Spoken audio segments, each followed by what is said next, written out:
Bismillahirrahmanirrahim. Assalamualaikum warahmatullahi wabarakatuh.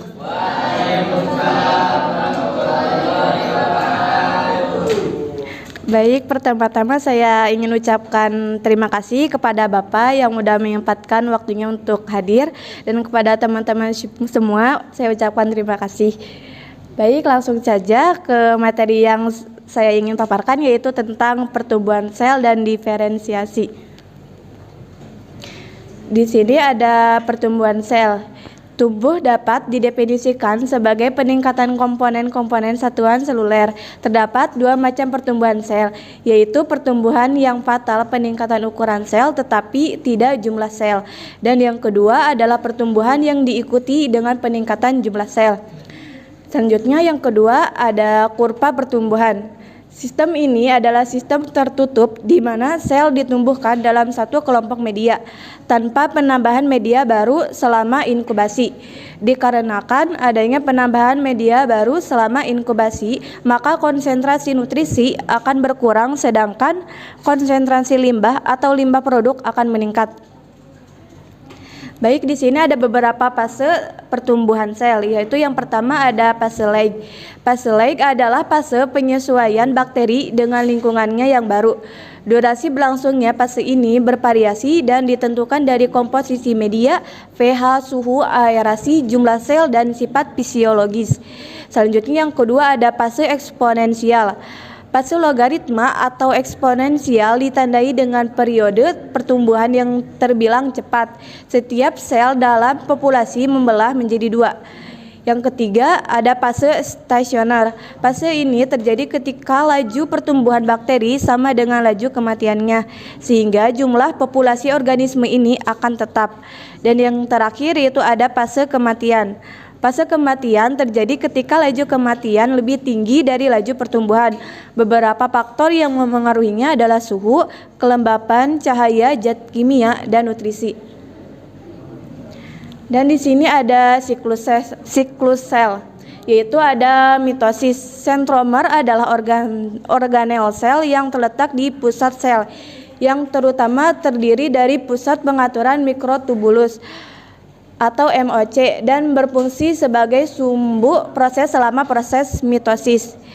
Dan yang kedua ada meiosis. Meiosis adalah pembengkakan di sel yang menghasilkan separuh jumlah kromosom induknya. Sebagai contoh, sel diploid akan menghasilkan produk haploid.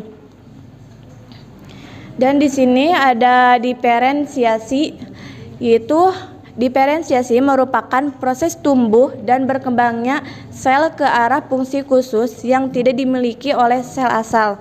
Proses diferensiasi adalah proses terbentuknya sifat-sifat yang baru atau menghilangnya sifat-sifat yang tidak ada, sehingga sel mendapat sifat dan struktur yang baru. Jadi diferensiasi menekankan pada perubahan kualitatif.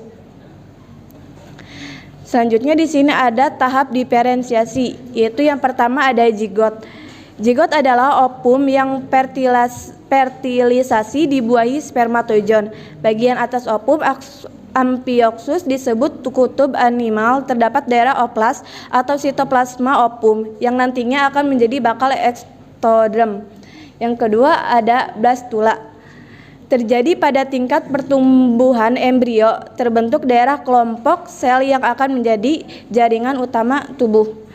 Dan yang ketiga ada gastrula. Pada tingkat gastrula, embrio sudah mengandung 3 lapis benih yang terdiri dari sel-sel yang tersusun di daerah tertentu tubuh, yaitu ektoderm, mesoderm, dan endoderm. Dan yang keempat yaitu ada tubulusasi. Pada tingkat tubulusasi, ketiga lapis benih sudah berupa bumbung sehingga merupakan bumbung epidermis yang melingkup seluruh permukaan tubuh. Dan yang terakhir ada organogenesis. Pada tingkat organogenesis, di sini sudah terbentuk seluruh macam jaringan dan alat tubuh secara lengkap sehingga pada saat kelahiran anak sudah dapat bentuk yang tetap. Selanjutnya di sini ada tempat terjadinya diferensiasi. Di sini ada diferensiasi intrasel dan ekstrasel. Diferensiasi intrasel terjadi pada organel. Untuk menjadi sel otot Untuk menjadi sel otot terjadi spesialisasi pada mikrotubul dan mikrofilamen. Juga makin banyak terbentuknya mitokondria dibandingkan dengan sel lain. Selanjutnya di sini ada diferensiasi populasi sel, diferensiasi jaringan, dan alat. Diferensiasi populasi sel terjadi pada bahan interseluler dan pertautan sel atau komunikasi sesama sel sepopulasi. Semua sel sepopulasi mengandung Janssen yang khas dan lewatnya dapat dilakukan komunikasi dan distribusi bahan secara merata. Baik, mungkin cukup sekian pemaparan dari saya. Semoga apa yang saya sampaikan dapat bermanfaat bagi teman-teman semua. Wabillahi taufiq wal hidayah. Wassalamualaikum warahmatullahi wabarakatuh.